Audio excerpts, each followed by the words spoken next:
Good morning, welcome, welcome, welcome, welcome. It's fabulous to be here in person. It's amazing being in these bodies. Greet your body with gratitude. Thank your body. Your body is an incredible miracle. It is such a gift. It is a blessing. And I know that sometimes it feels like hauling around a sack of potatoes. So I know. So keep your sense of humor, keep your sense of playfulness, keep your sense of joy.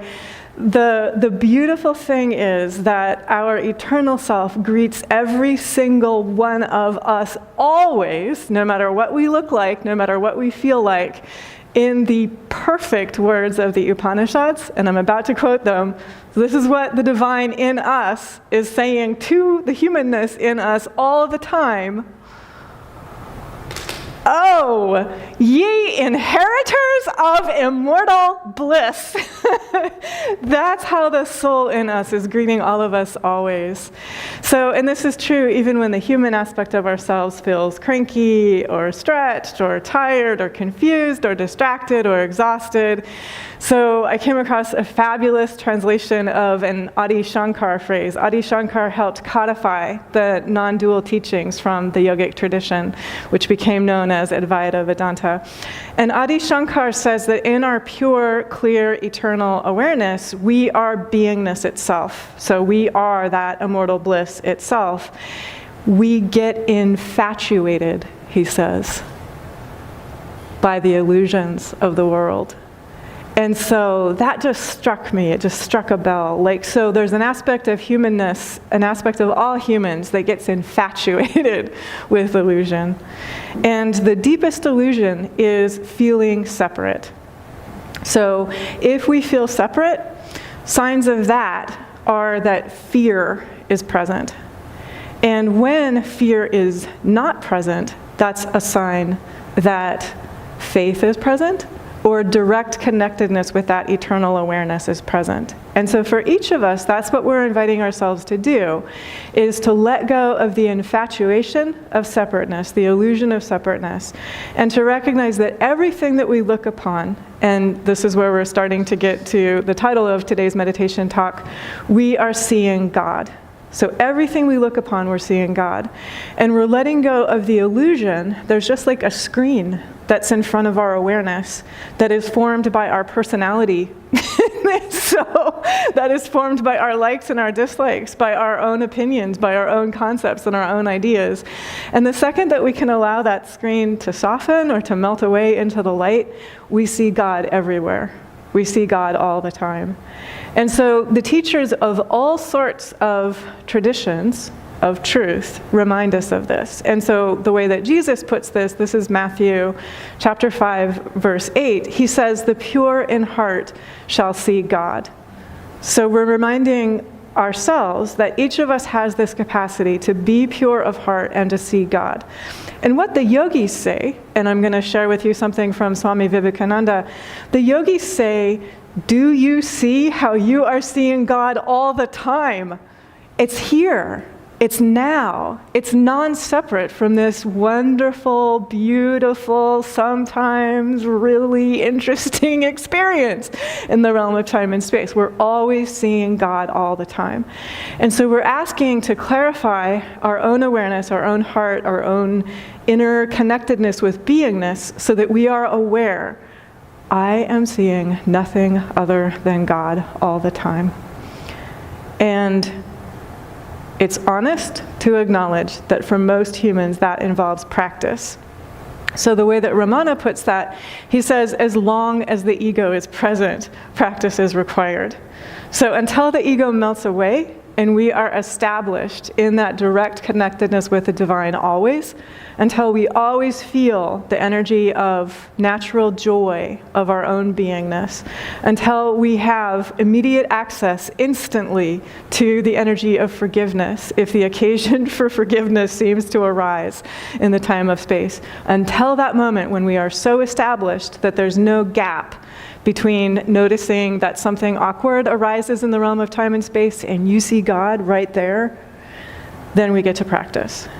And so just to use that as a check-in, and chances are that the divine has been giving you opportunities to practice lately. And so if you can just consciously call to your awareness, where are the places in my life? And sometimes it's in our own body, sometimes it's in our emotions, sometimes it's in our patterns of thinking, sometimes it's in our relationships, sometimes it's in our work life, sometimes it's in our meditation practice. Just where is it that the divine is giving me opportunity to practice? If I'm not fully and freely and totally always relaxing into the pure supportiveness of the joy of my being, which is already present. So everything that we encounter and experience is this opportunity to see God all the time. And Vivekananda goes on to say, as you unfold yourself, the reflection grows clearer.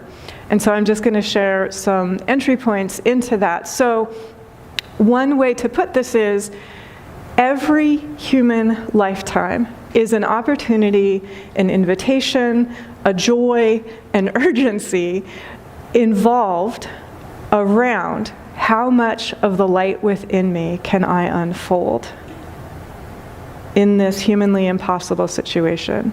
How kind can I be in this situation where outwardly I can't change a thing? Where outwardly I am absolutely not in control. And no other human is in control either. This is completely not in my hands. And how much of the joy of my being can I allow to be shared anyway, even in the midst of the all of it? And so that's what Vivekananda means by unfoldment.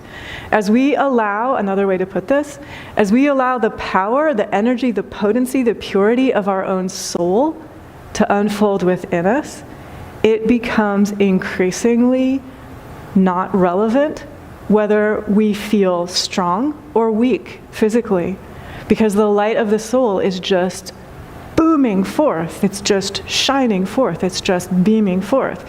You still might notice it humanly, you still might say it's really inconvenient that my body's doing what my body's doing. Your soul is undeterred. Your soul is not shaken by anything. Your soul never wavers, it never has questions, it never has doubts, it never has distractions, it never has disturbances, it never has impatience. Go, soul! And then increasingly allow your humanness to be supported by that.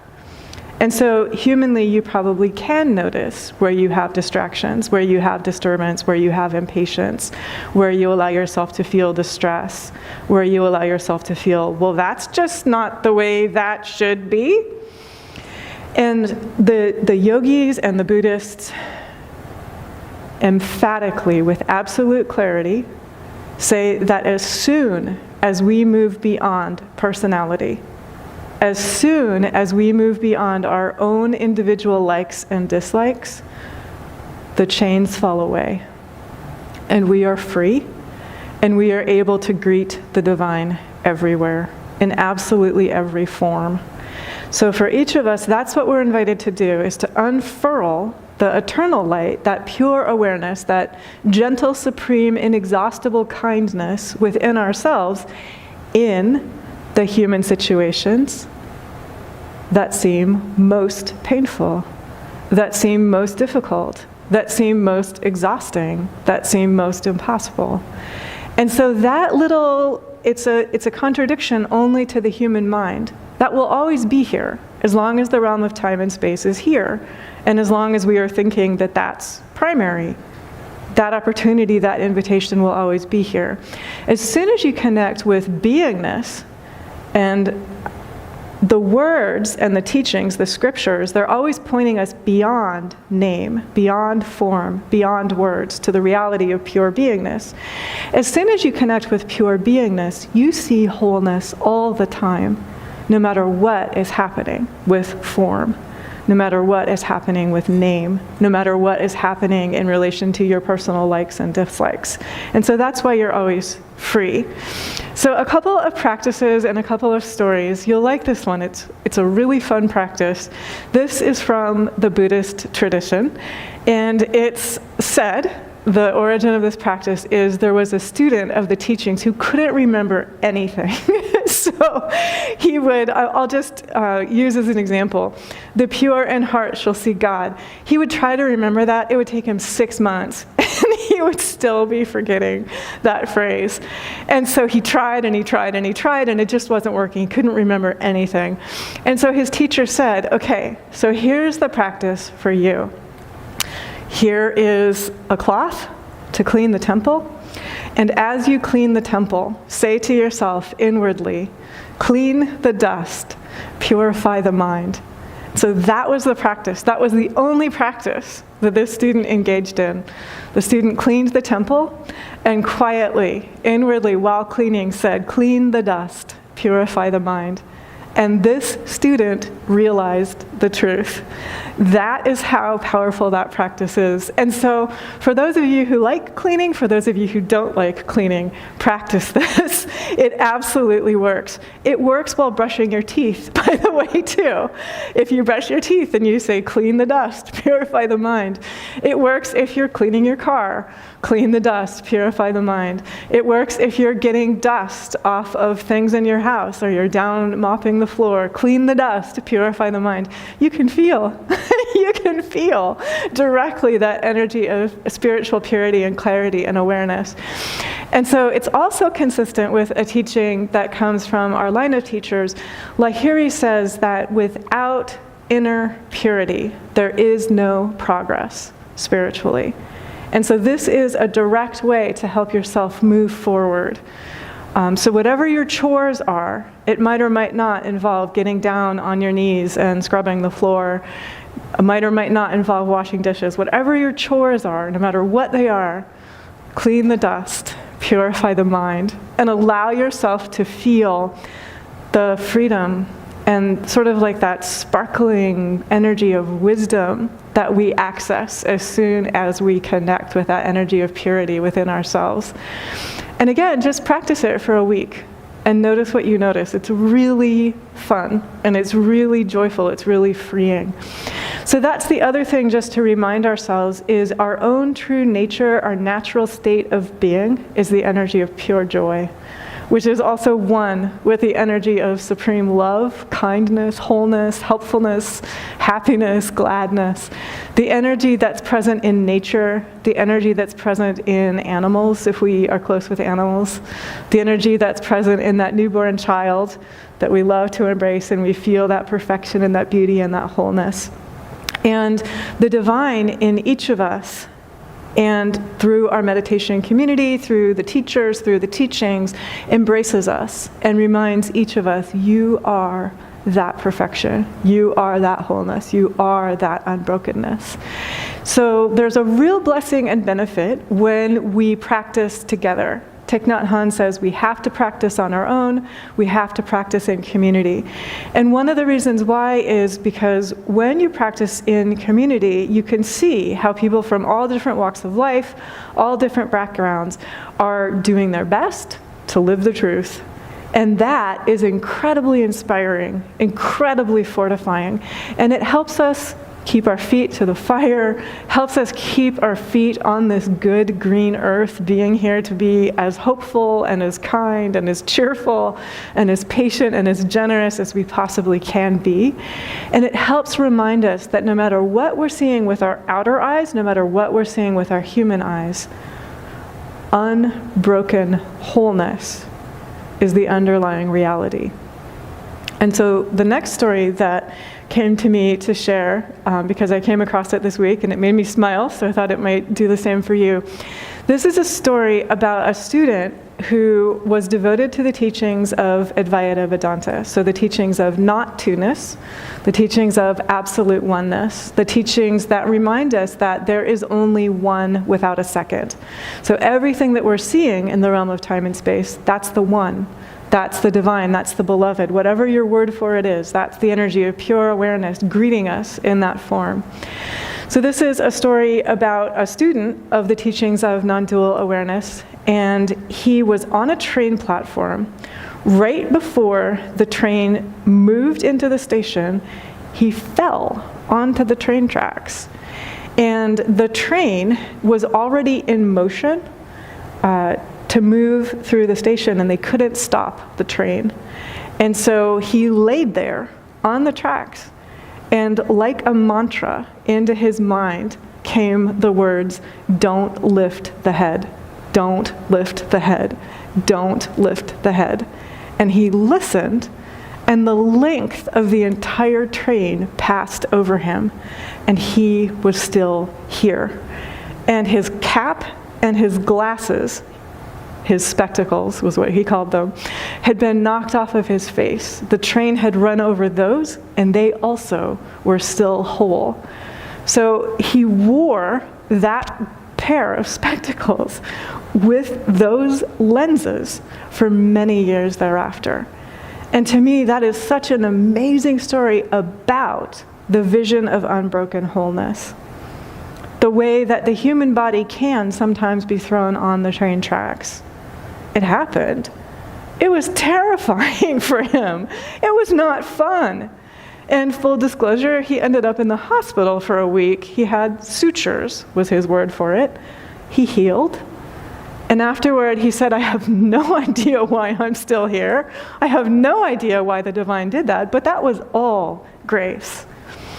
And so all of it, like everything that we meet in the realm of time and space, is actually grace greeting us in that form. And he was able to see that even that train running past him, running over him, was grace. He was also able to tune in to the guidance that is always present and always available. Guidance shows up for each of us in different forms. So for each of us, we're invited to tune in to how does the divine connect with me? How does the divine support me? So for him, it came in the form of words. Don't lift the head, don't lift the head, don't lift the head. And he listened. For some people, there can be a feeling of pressure change in the ears when they're in the presence of the truth, almost like you're going up an elevator and you can feel your ears popping. Or if you're flying and you can feel your ears popping, that can be a sign, sort of like I am lifting myself up in consciousness. I'm rising in frequency. For some people, there can be a warmth or a coolness or a tingling or a relaxation. For some people, there can be actually a feeling of opening in the heart, like a feeling as if a flower is blooming in the heart and there's a kind of warmth and open-heartedness, a relaxation and ease. So just notice, for you, how does the divine usually give you guidance and support? And then also for yourself, am I listening to the guidance and the support that the divine gives me? Am I trusting? And so that practice is to listen and to put into action what is pure, what is promoting your highest good and the highest good of everyone, what is calming, what is kind, what is inspiring, what is hopeful, what is helpful, and then to just allow yourself to become steady and to learn to trust and have faith and courage and confidence with the full presence of the divine right in the midst of your own beautiful, perfect human life. And for each of us, that's what we are invited to do. So I'm going to close our eyes for just a sec. I'm going to close my eyes. I invite you to join me if you're comfortable. But just close your eyes. And I can offer this right now in the form of a prayer, in the form of an intention, in the form of a vow. And I invite each of us to continue working with this.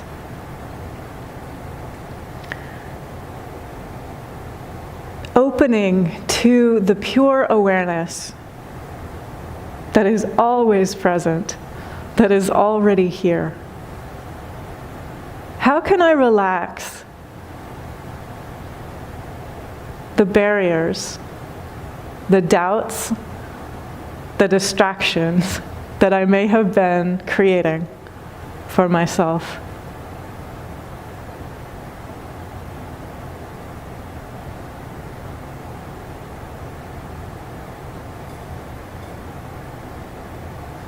What would it feel like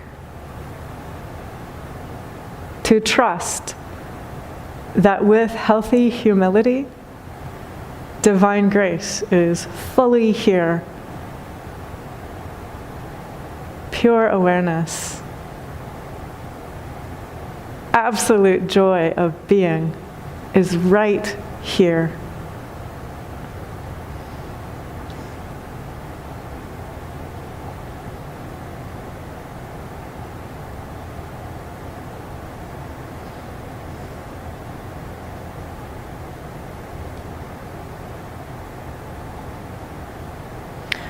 What courage and inner strength, what insight and good humor,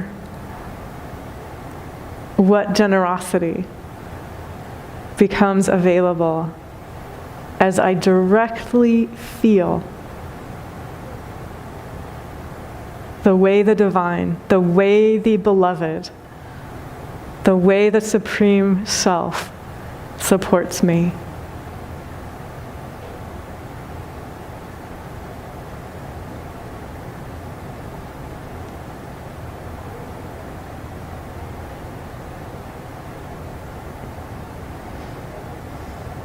I invite each of us now to feel the core of our being. So this is the hum, the tingle, the vibration, the signature energy of you, completely beloved, with just pure love, for no reason at all. You don't have to do anything. In your very beingness, the divine cherishes each of us. And just allow yourself to feel your own life energy and that cherishing.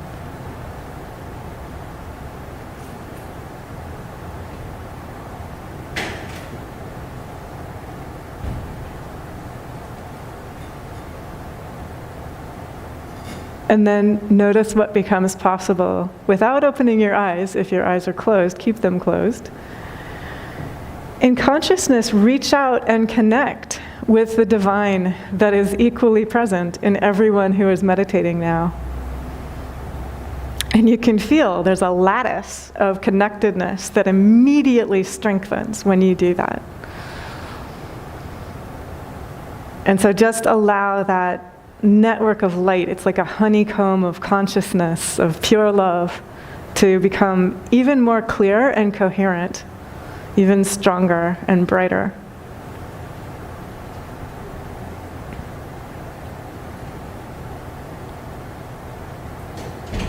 And then notice that it is possible to invite that honeycomb of connectedness and caringness and light and sweetness to melt away illusion.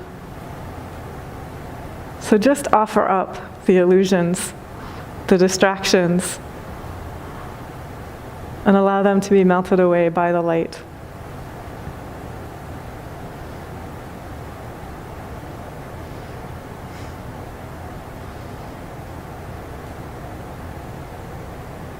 And again, connecting with that honeycomb of pure light, sweetness, pure love. Send waves of beingness, waves of kindness, waves of light to everyone you know and to everyone you don't know.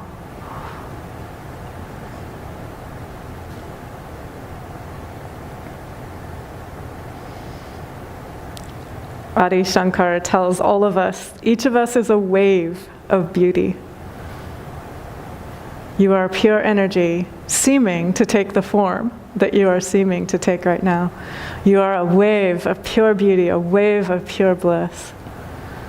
Remember your blissness. Remember your eternal, gorgeous beingness.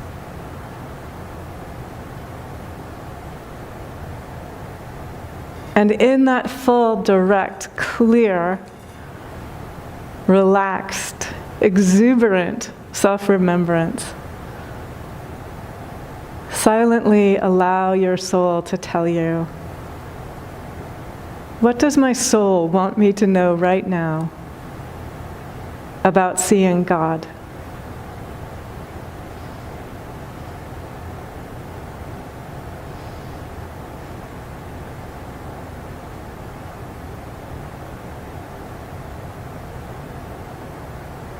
How may I see always, through the lenses of unbroken wholeness.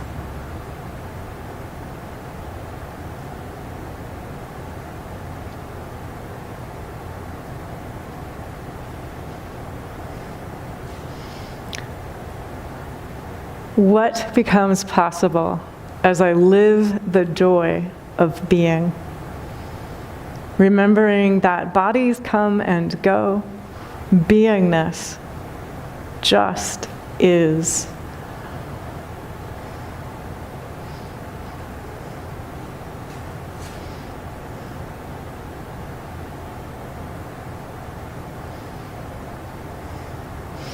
So this is a wonderful meditation to return to as often as you like. Right now, I invite you just to place your hands in prayer at the heart, placing a seal upon your own connectedness with that energy of joy, that energy of gladness, that energy of generosity and caring and sweetness and steadiness, that energy of being able to see always.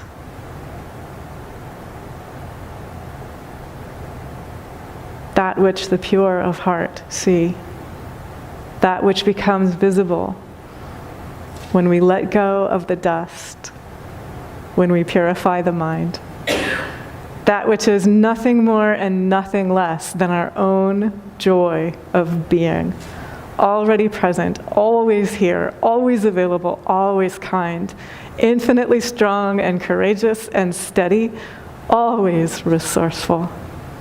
Thank God, and God bless us all.